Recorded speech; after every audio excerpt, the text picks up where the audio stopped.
এটা হলো নবদ্বীপের সুদর্শন আশ্রম। এখানে এসেছি, কি সুন্দর অপূর্ব প্রাকৃতিক পরিবেশ, এক কথায় অমায়িক, কি অসাধারণ। দেখুন কি সুন্দর তৈরি করেছে, এটা অসাধারণ। আরও অনেক কিছু আছে এখানটা, আপনাদের দেখাবো। দেখুন, এই দেখুন, এই মন্দিরের সামনে কি সুন্দর একটা জলাশয়, এটা হচ্ছে শ্যামকুণ্ড। আর ও পাশে যেটা রয়েছে ওটা হচ্ছে রাধাকুণ্ড। আর আমার সামনে যেটা রয়েছে এটা হচ্ছে শিব মন্দির। চলুন সামনের দিকে শিব মন্দিরটা দেখাবো। এই হচ্ছে শিব মন্দির।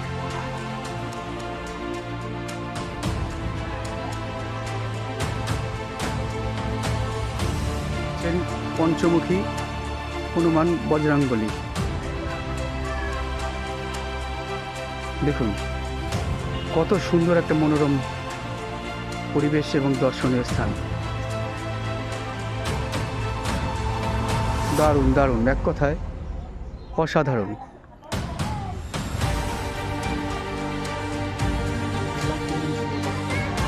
হ্যাঁ বলো।